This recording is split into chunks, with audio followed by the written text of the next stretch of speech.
needless to say, you're a manager on the page. All right. In the Dropbox should be all the music files you need. Basically, Excellent. the start and the stop. Excellent. I will do my best to get everything arranged for next week's We can go special over that if you secret want to. episode. Special secret. Shh. It's secret sauce.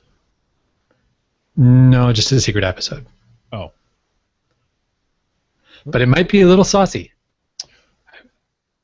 I won't preclude that. You are a little saucy. Sometimes. I don't know if that's something two men should say to each other. Well, aren't you a little saucy? Yeah, probably not. Yeah. It's just one of those things, as you say it out loud, it does not sound right. Yeah, I think we need Mark Dowding on this episode. His accent would make it sound a little better. He could get away with it, couldn't he? Yeah, I think so. Well, I show 9 o'clock. Shall we kick it off? You are kicking and I am closing? Correcting. Yes. Okay, I tried to do that. It didn't. Yes, that's the way we're going to do it. Yes. Excellent. Yes, an affirmative, sir. Roger, roger. Okay, I'm going to record, start the music, and away we go.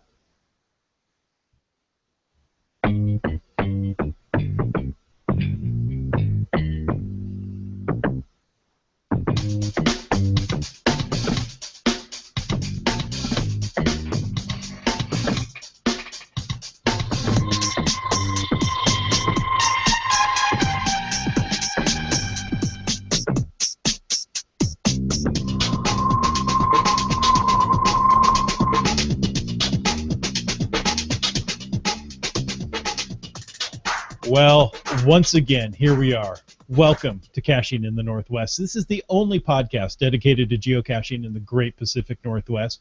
We're going to talk about caches unique to this little corner of the country. So let's socialize with your favorite caches and cachers. You see how I did that? It's time to go caching in the Northwest. Now, speaking of favorites, we must bring in our favorite northerner.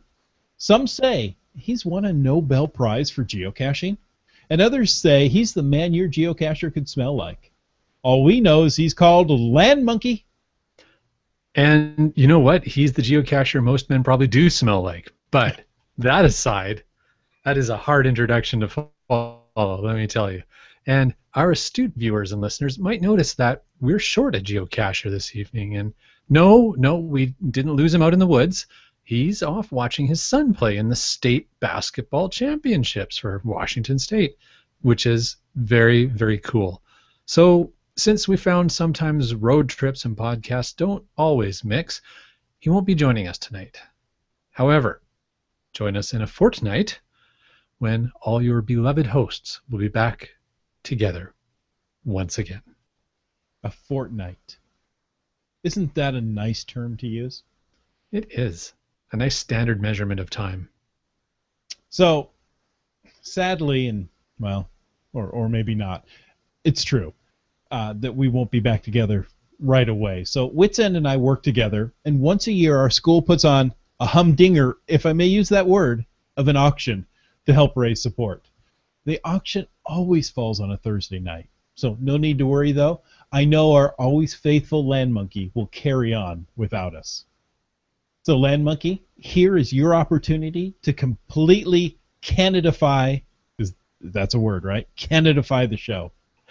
It's a word now. We were talking just a little bit earlier about one of our favorite podcasts, geocaching podcasts from England, and they tend to coin a lot of words. So I think we're following in their footsteps here. Not only that, but I do believe a couple of weeks ago, our very own podcast established the new standard for what to do when a host leaves. So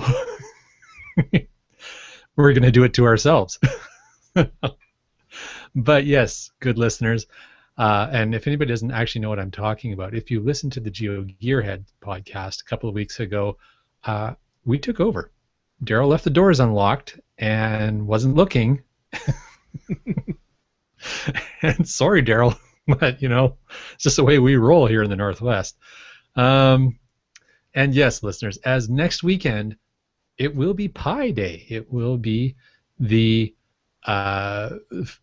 March, so the 3, 1/4, the 14th, 1/5 the year, so 3/14/15. It'll be Pi Day, and we will have a special Pi episode next week. It's going to be full of surprises for all of you. And before we get too far into this episode, thank you. On the theme of special days, Caching the Northwest would like to acknowledge and celebrate the 503rd birthday of Gerardus Mercator, the cartographer responsible for the 1569 world map, which used projections representing sailing courses of a constant bearing as straight lines. A huge innovation in cartography. And didn't he also, wasn't his name where the phrase heaven to Murgatroyd came from? Heaven to Murgatroyd? Yes, I'm sure it must be. I'm sure it must be. And we can't continue on this episode without acknowledging the loss of another great pioneer, well, in TV. Leonard Nimoy has passed away. Yes. So Spock, live long and prosper. You know what we need? We need that Genesis probe. That would do it, right? Just be careful where you use that. Yeah, I heard it does funny things. It's a little unstable. Hey, Dora Moore in the Q&A has said the word is Canadianize. Canadianize. Canadianize. Yes, technically that would be the word, but I like Canadify because that's really just far more awkward to say. Exactly. I mean, if you want to take something and make it more Canada, you Canadify it. Oh, wait, I can't even say it anymore. Let's just move on. And for our tanning friends, it's time to turn over. Now, last week we mentioned that geocaching is happy to announce they'll be adding a couple of slices of pie to the Pi Day celebration. So there are going to be 2 souvenirs, so you've got to get out this Saturday and cache. The first souvenir is Pi Day events, and the second one is finding a mystery cache on Pi Day. So you've got to go out and find at least 2 caches of those types. Event caches, they're going to be a dozen. No? There's going to be a good number of them, and it shouldn't be too hard to find. Mystery caches, you may want to work ahead of time, and we're running out of time, but you may want to work ahead and get that mystery cache solved and go ahead and find it on Pi Day. Absolutely, and I know of at least one Pi Day event holder who is working hard to get a mystery cache placed near his event on or before Pi Day so that it will be accessible to those who are at the event. And that would be Brylang, who last week, I believe we also mentioned that he is hosting a Pi Day event in Abbotsford, which is pretty far to the east of Vancouver in the BC part of the Northwest. And the GC code for his event is GC5JVYQ.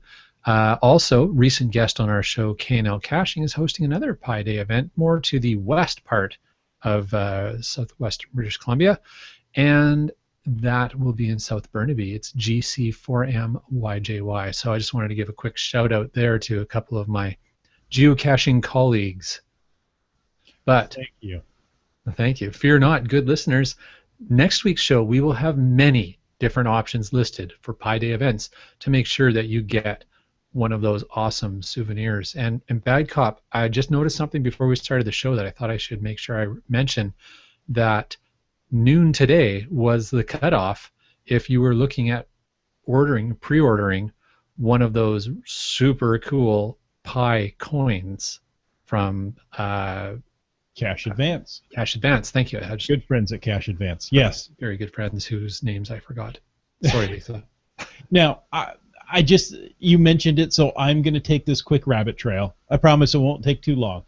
But those Pi Day coins, or those Pi coins, are shaped like a small pie tin. There's dimension to them. And on top of that pie tin sits a lattice work of what would be the pie crust. It's an absolutely incredible coin.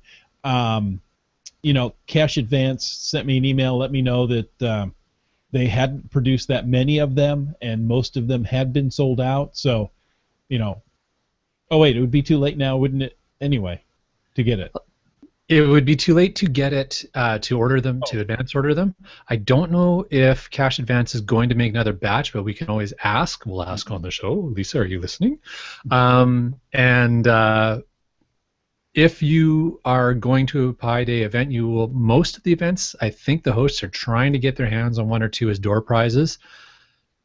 In addition, if you happen to know any of the other geocaching retailers like World Caching, etc., they're trying to get a pocket full of the coins for sale at the events as well. So there is a possibility you could still get one, but they're going to be hard to come by now if you didn't pre-order one. Exactly. I was going to try to quickly pull up the email and bring it up, but I can't do that while I'm talking.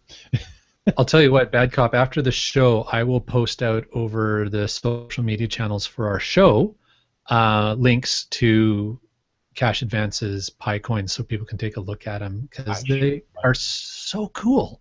They are so cool. I have never seen a coin with that much, here I go, dimensionality. Folks, words coming out right and left, I have no idea what they mean. With that much dimension in it, because it's shaped exactly like a pie tin. And it's a two-part coin to put the top. Now, around the edge of the pie tin, they do have pi enumerated out to I don't know how many digits. More than two. You know what? I didn't realize that particular level of detail. That's cool. Yeah. More than two, but I don't know how many. Neat. So, Mr. Land Monkey, by chance, do you have a $5 bill in your pocket?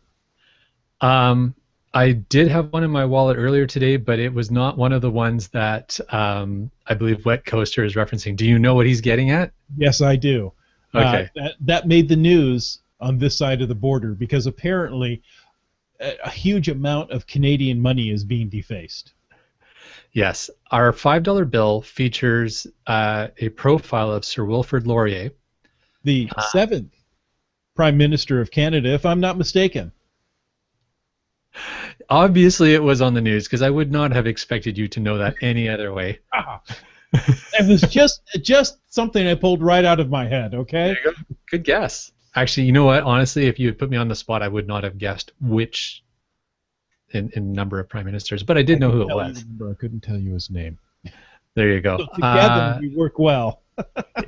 It's teamwork, folks. This show is all about teamwork. So what's been happening, if you haven't seen this on the news, is that the profile of this past Prime Minister of Canada, if you just make a few slight modifications to the hairline and the tips of the ears, looks remarkably like Leonard Nimoy. And so people have been just making some slight modifications and Nimoyzing, if we shall coin yet another term, the $5 Canadian bill. Yeah, so, let's see if I can quickly screen share. I don't want to get us too far off, but okay. There you get the idea. So yeah, just there you go. Yeah, little modifications, and suddenly your 7th Prime Minister is very Spockish. Nice. Yeah. So yes, thanks for bringing that up, Wet Coaster. You're absolutely right. It's probably it was a fun novelty for a while. I actually had seen that years and years ago. Someone had made that discovery and defaced one or two, and I had seen that, but it's become quite popular, of course, with the very sad and unfortunate passing. Yes. Dora Moore said we certainly coined that one, didn't we? And Wet Coaster again says most Canadians don't know which one he was, so good going. Nailed it. Yeah, I can remember numbers, names I got no chance with.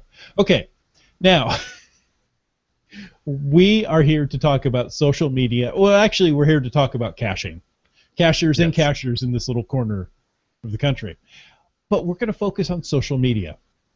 Now, we recently did a previous show on social media where we talked about groups or circles. That was a great way to find local cachers and even see brand new hiding techniques. But tonight, let's talk about using social media for finding and sharing about cache finds. Excellent, excellent. Yeah, I'll kick us off here by just sharing a little bit of personal history on it. When we first started geocaching, and that really wasn't that long ago, 2012, the prevalent form of seeking help was with a find. If you're out in the field and you're stuck, it was using a PAF, PAF, or phone a friend. Also popular was the and rising in popularity at that time was the TAF, or text a friend. You guessed it. Increasingly, though, we're seeing now alternate social media channels really being used when you're in the field with caching.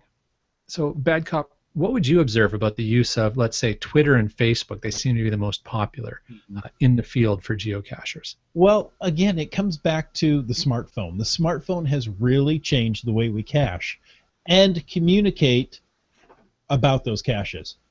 So, both Facebook and Twitter have apps on the phone that you can direct message or private message a person. And, that's really kind of a nice way to do it, because you're not giving away a phone number. You're giving away a more public address. Now, I will tell you, I'm still a big fan of Twitter. I don't know if you guys remember, but back in the day, I did start a little thing on Twitter called the Geocaching Question of the Day. And that was a lot of fun. I kept that up for about 4 years. Wow. That's a long time to go for a question of the day. I'm telling you. It got to be a challenge. Maybe I like Twitter so much because I don't have all that much to say. You done? Yeah. Anyway, I do like the fact that you can follow certain people and have their tweets come right to your phone without sorting through your whole all too long live Twitter feed. Just today I tried to search all of Twitter looking for live basketball scores for our boys team. And it was a daunting task to come up with anything and then get them to, feed properly so that we could, have them displayed. It was not an easy thing to do. Wow, yes, great point. And maybe not all Twitter users are aware of how to quickly filter their feeds. Do you have any advice on how to do that, Bad Cop? Well, for the longest time I used TweetDeck, and it was typically on a computer. It's also on tablets and phones. To filter and to sort my Twitter feed, because with that you could look on hashtags, you could look at different things. Since then, I've gone on a heavy diet of who I choose to follow on Twitter, and very few of those make it over to my phone. Now, you, Land Monkey, are one of the few. Wow, I am honored. You're welcome. You're right up there with Weird Al. I'm not even wearing my white nerdy hoodie tonight. I should have prepared better. What I like to do is manage all this from the website itself, so from twitter.com. Click on the user, then click on the little gear icon and choose Turn on Mobile Notifications. Next, go to your account settings and turn on tweets from people you've enabled for mobile notifications. Kind of makes sense, right? And there you go. Now, you may need to do some tweaking of accounts and settings to get it just the way you like it, but there you'll be able to filter those who come to your phone. And so, this is really nice for your caching buddies. You get to know, a little bit more about them. That is very cool. And I just maybe another shout out for NorthWest here. You mentioned TweetDeck earlier, and one of the tools that I use more for overall management of Twitter is Hootsuite, which is a Vancouver, British Columbia based product. So I didn't know that. It is. They're huge in the social media world. Yes. And a very powerful tool for managing multiple Twitter accounts, etc. But you can also use the scaled down version of it for these similar types of tasks. So I'd throw that out there as well. Another feature of the geocaching.com site is that you can link your Twitter or Facebook account directly to your geocaching.com account, say to allow you to post your logs directly to Facebook or Twitter. To find this setting, you'd go into your account settings and then find application authorizations. The real question here, though, is... The real question is, should we even consider this? Connecting your geocaching.com to your Twitter account. Maybe I'm a little too excitable about this. It's a tough question, and I can really see two distinct sides of this issue. And, just earlier in this podcast, I said I didn't have anything to say. But here I have something to say. So first off is safety. It's a good thing to let people know where you are, especially when you're caching alone or in remote locations. By sending a tweet every time you find a cache, it lets those who are following you let you know that you're all right. And if that's your only safety net, you are in big trouble, my friend. Yeah. I don't buy that as an argument for going through that sort of configuration. So yeah, that's right. You are in big trouble if that's what you're using as your safety net. Let's say you're in a remote area without decent cell coverage. Your whole system, your whole premise just falls apart, right? I understand that the point that you're making. I suppose if you're an urban-only cacher, sure, it would work to let people know where you are. But if you're an urban-only cacher, the odds of you getting lost in the woods become much slimmer. Yeah, but there are places in downtown that I haven't been able to get cell phone coverage. There you go. And you know what? Taking it back a step here, it is always better to let someone know where you're going before you leave on that caching trip. If you missed our previous episode with the interviews on outdoor safety from North Shore Rescue, you should really take a listen to that episode. One of the top tips from that episode was exactly this. Tell someone what you're doing and when you expect to be back. And hey, social media, it can be a great way to communicate your hiking plan for the day. But I gotta ask, do we all really want to hear about every single find on your amazing cache run that day? Not to mention the number of people who I have muted or completely unfollowed, because it's a word, that's a real word, due to a high-numbered caching day. 100 caches in a day may be great for you, but it's going to drive me to throw my phone into a river. Even from someone who posts interesting stuff. After about the first 10, I began to ask myself, can I live without ever hearing from this person again? Ever. It's that annoying. Yeah, I think we've all been there. The best advice I've heard with respect to people who want to use this as some sort of safety mechanism versus those who really don't want to hear about every single cache you found on your day is to set up a separate Twitter account to host those tweets and link that account to your geocaching.com account. And that way, loved ones, those whom really want to follow you and your friends who need to know where you are and what you're doing, they can choose to follow that feed that day if they know you're going out on a deep woods hike or whatever. That way, as we said, the loved ones can follow when they need to, and your friends may actually stay friends long enough to help you move furniture.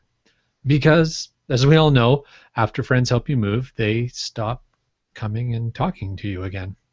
Yeah, that's true, don't they? Yeah, you have friends until you ask them to move furniture. Or put in a skylight. Or no, skylight's different. Piano. Is it different? Yeah, okay. Piano, you pull in people that you hardly know. You will never see them again. They will avoid big. Yeah. Now, we've talked a little about Twitter. Yes. The next elephant in the room is Facebook, and I must admit that I rarely use Facebook. Like probably millions of people, I use it to stalk family members and to see what my nieces and nephews may be up to, but other than that, Facebook never really struck a chord with me. What about using Facebook for the same thing as we just talked about with Twitter? Landmonkey, do you have any advice on that? Facebook. Actually, I'm a much more avid Facebook user than you are, Bad Cop, and there's lots of opinions on that one. And while I surely don't mind checking out a couple of nice pictures from a hike that my caching friends have recently done, to be brutally honest here, I will say that I almost never read cache logs posted to Facebook because it's my perspective on it is if I want to read your cache logs, I'll go to the geocaching.com site and look them up.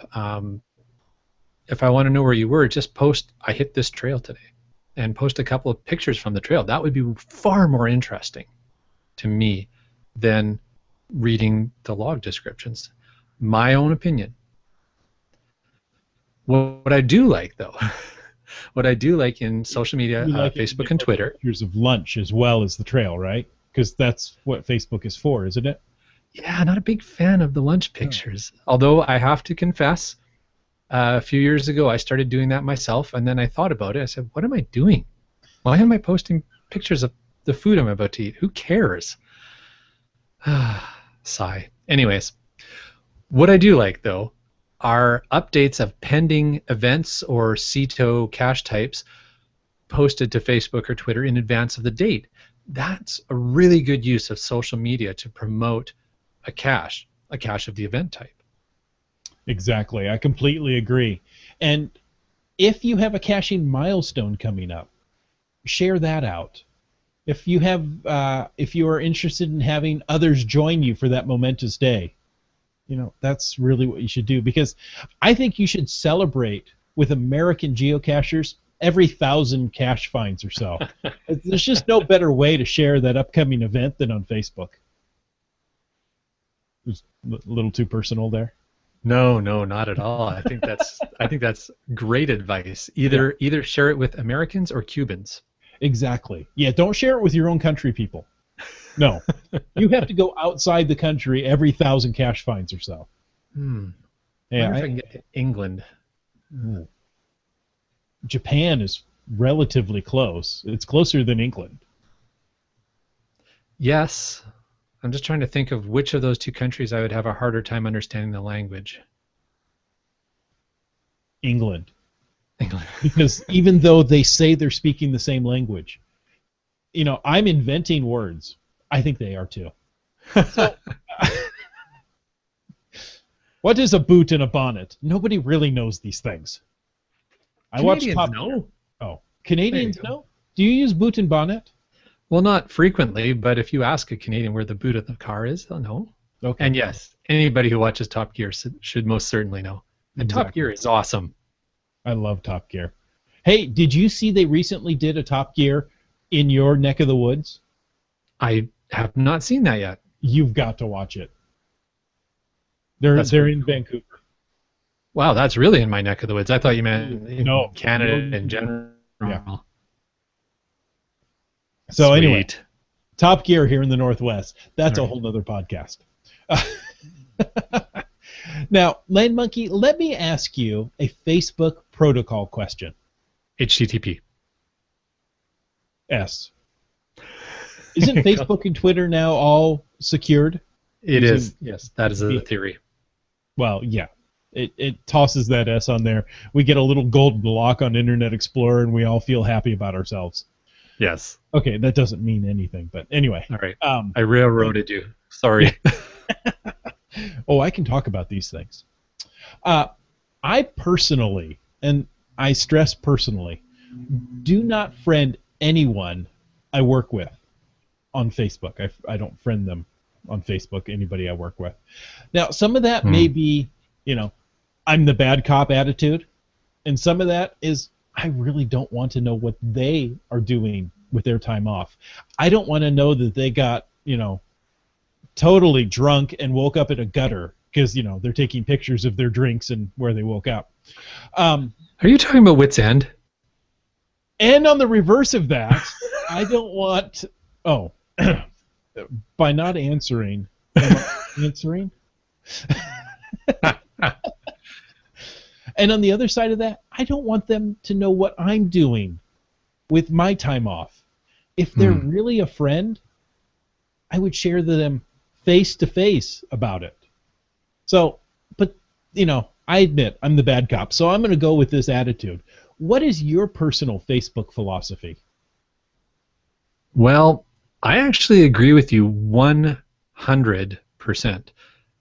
Facebook is for your personal life, and I'm one of those work life is distinct from personal life kind of people.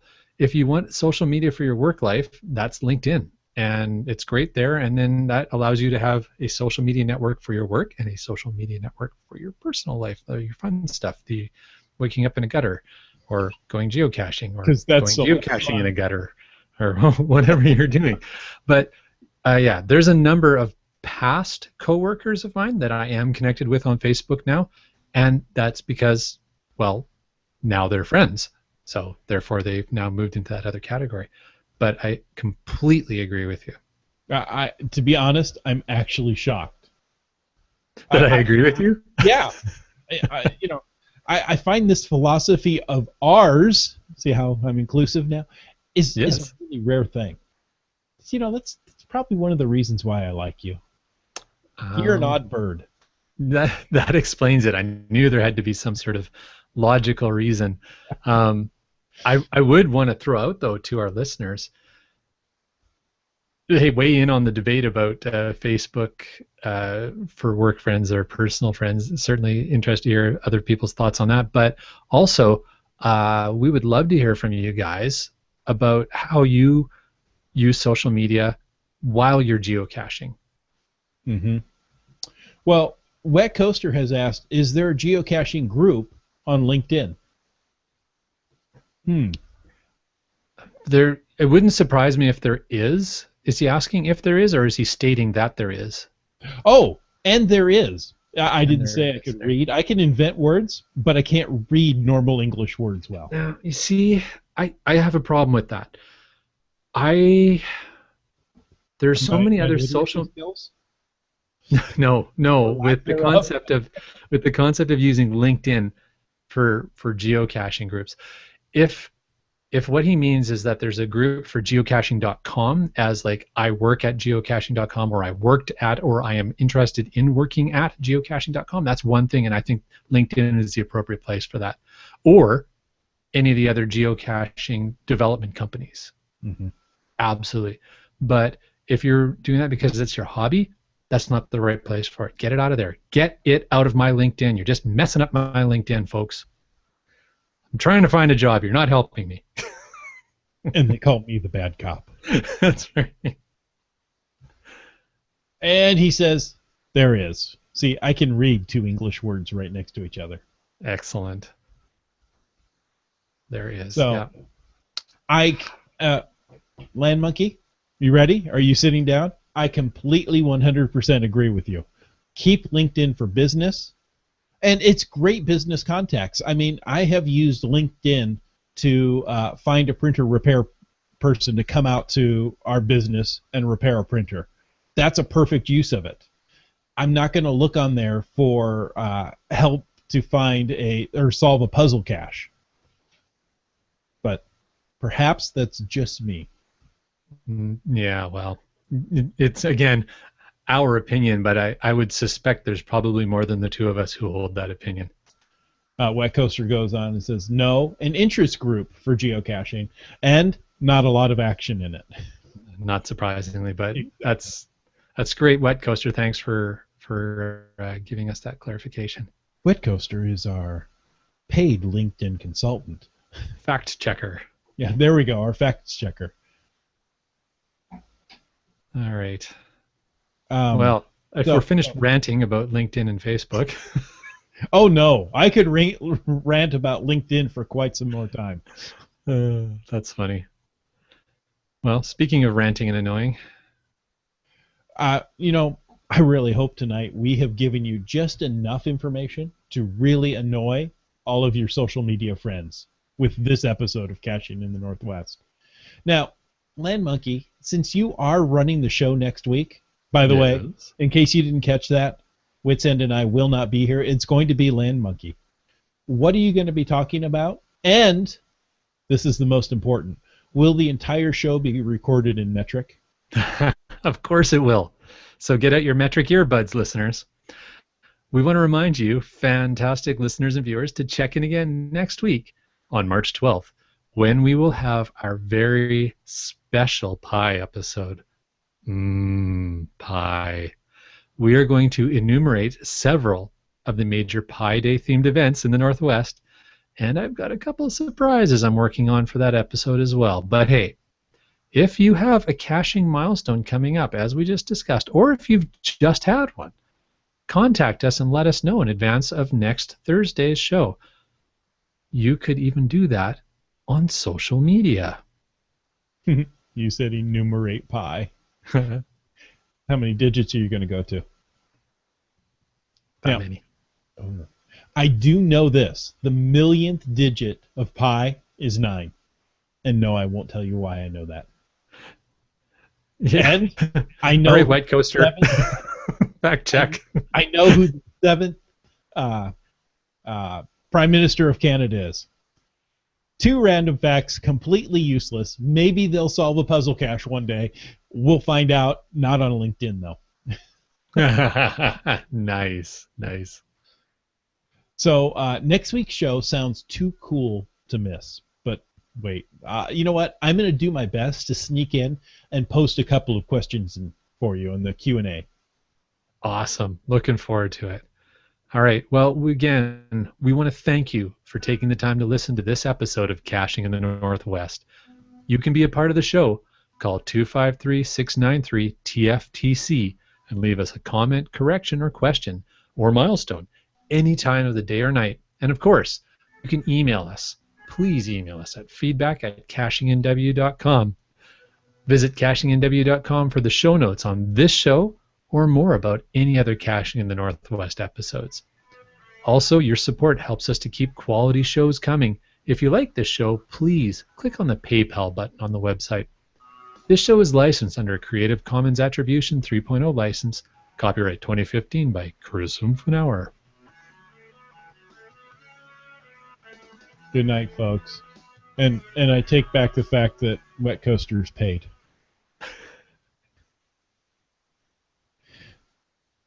And have stopped recording with that bombshell. And on that bombshell... Sorry, Wet Coaster. I think I threw you off. Just there. Just slightly. That's all right. We're good. We rolled with it. We laugh. It's all good.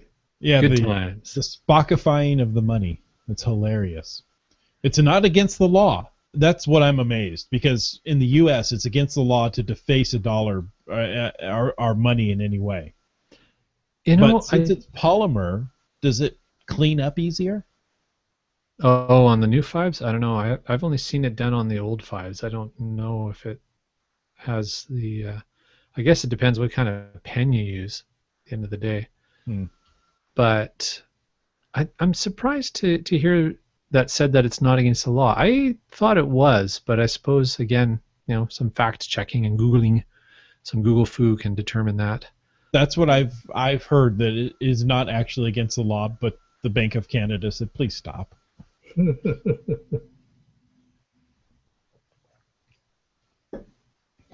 So, please, I think it's no more.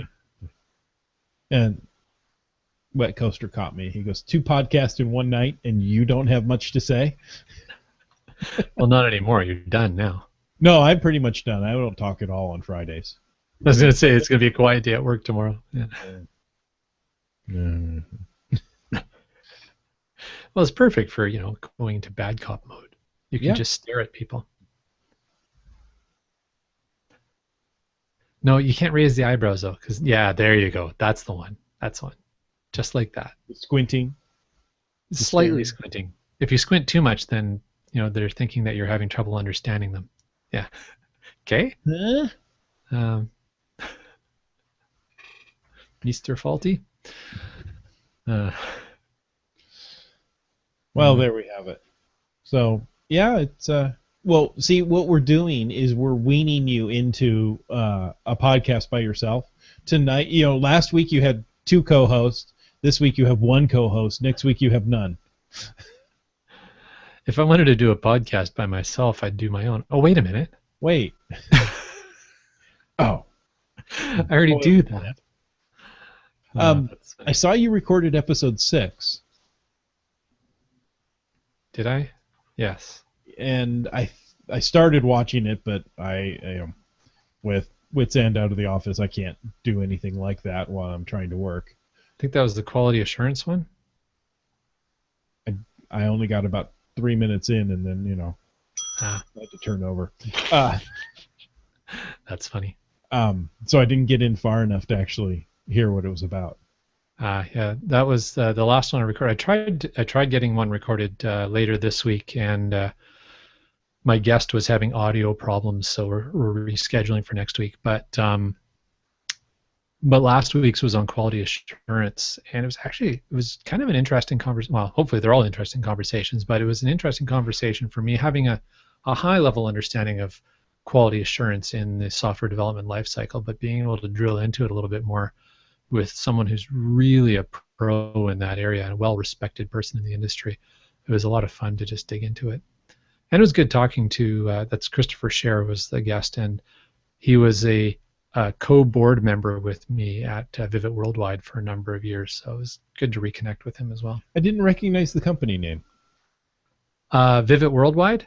Yeah. So that's actually that's not the company he works for, but that's the user community that we both volunteered for, and he still does volunteer for. Okay. And yeah, that's a global software user community for basically for all HP software products. Really? Well, that's one reason why I wouldn't be into it. There you go. Yeah, you wouldn't be following it, but there's about 60,000 members or something like that around the world. It's crazy. It's huge. Yeah. That's so I was on that board for 6 years, 2 terms. So that BORED? No, BOARD. Oh, okay. It definitely was not the other board. We always had something going on. Well, it still is. It's a busy organization. Just some really great people. But I'll tell you, if anybody's still listening to this and they're looking at different ways to grow their career professionally, I would definitely say get involved with even just the local board of directors or volunteers with whatever industry you're in, with your local industry group or user community, because you just get so many opportunities to try new things in a safe environment with a lot of support from other people, and you just really hone and develop your skills and can really grow professionally, and then the recognition you can get professionally from that experience as well is a huge asset. Wet Coaster posted a question link. What link are you looking for, Wet Coaster? I think he's looking for the link from the Zelda games. Zelda games. Okay. Link was the main character in the quest. The Zelda. I don't remember what they were called. That's all I know. That's the only bit of trivia I know about the Zelda game. That was 3 random pieces of trivia I've thrown out. There you go. Absolutely free. You said you were going to post a link to something. Oh, I make all kinds of promises. I'm thinking it's going to be some of the events. That could be. Could be. Should we post out a link to Twitter and Facebook? I'm sure that's what he's looking for. Yes. Yeah, that's what I was going to do. Is I was going to send that out on Facebook through my Facebook page for Land Monkeys Geocaching Adventures, and also I was going to send it out through the Bad Cops Facebook page. Yeah. If you don't mind. Yeah, on Facebook, let's post facebook.com so people know where they can go find it. Okay, that's an excellent idea. That's redundancy. Actually, Gary's looking for the QA podcast. Sure. Tell you what. 1 second here. Let me just pull that up. Actually, if you go to itmanagecast.com, that will take you to. .com? I have a .com. Can you believe nobody actually ever took IT Managecast? I've had that name for like 4 or 5 years. And Well, that's why nobody took it. well, no, I mean I've used that name for 4 or 5 years, and only this past year did I actually register the domain. Hey, I like this. It is interesting. Thank Ooh, you. I want to hear episode 4 on disaster recovery, but at the same time, I don't want to. Actually, that again, it was a good chat on that, and some very practical steps about how to get started without having to boil the ocean. Without having to boil the ocean. Hey, I think I need to give you a picture, don't I? Because mine doesn't have a picture. Yeah. Well, you know what I've done? Speaking of social media, all those pictures that I have of my guests, I just grabbed their LinkedIn profile pictures.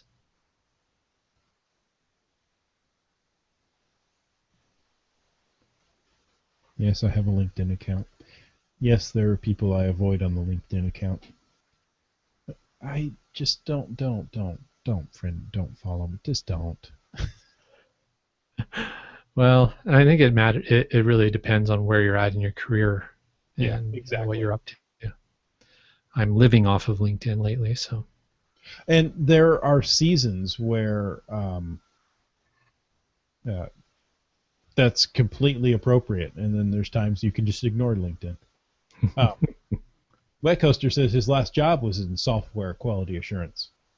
That's very much cool. like your binary load lifters in many respects. You caught that one, right? Star Wars references. What is life without, well, what is life without Star Wars, Star Trek, or Princess Bride references, really? It's so much more mundane. And that was a sample of it right there. Nothing. There's nothing to talk about. It's a vacuum. Like All space? Right. Yes. The final frontier. All right. Loyal folks who may possibly still be watching us for some reason. Go to bed. It's late. What are you doing watching these two madmen blabbing incessantly about social media and work and podcasts? Land Monkey, you're not doing a lot to build our customer base at this moment. They're all insane. Go to bed. Get some sleep. You'll feel better in the morning. It's Friday tomorrow. Yay! It's Friday. You know how many times Friday comes in a week? Only once. Wet Coaster just said 2 out of 3. I think that was something else. There's only 3 days in a week, and 2 of them are Fridays. I like his weeks. But for that matter, Monday comes only once a week. I think we ought to celebrate it. Okay. He's got a car in Edmonton. 86 new caches. What's a CARW? Oh, that's it's an annual event in northern Alberta. It's gosh, I can't remember. Something about Canada's annual remote walk. No, it's something about the end of winter or something like that. I can't remember what the acronym actually stands for, but I'm sure Wet Coaster will type it out shortly for us. But it's a big annual event. And that came up as we were talking about Fridays. How often does Friday come in a week? 2 out of 3. 2 out of 3 was the answer that posted up. That was good timing. That was pretty funny. Sigh. So does he only get 2 Fridays out of every 3? I don't want that week. That would suck. Ah, there you go. Cache and release winter. That's what it is.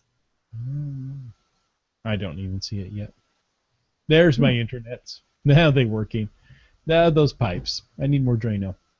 Silly pipes.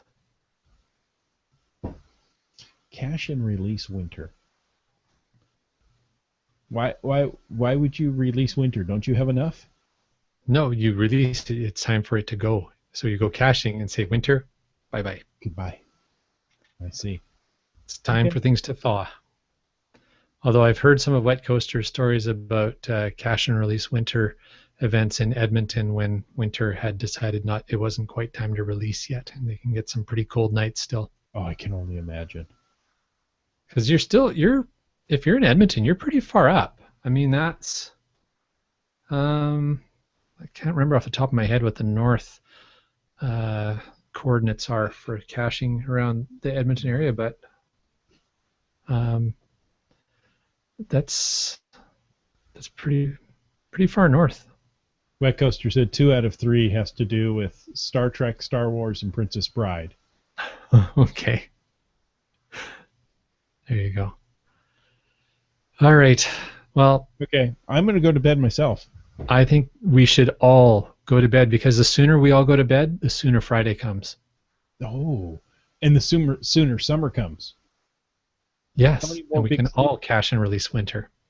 I remember with our kids when we go on vacation, we'd say, only 6 more big sleeps, and then we get to go on vacation. How many more big sleeps until summer? A lot. But one less if we go to bed soon. Exactly. So go have a big sleep. Night, folks. Night, Wet Coaster, and anybody else who's still hanging in there.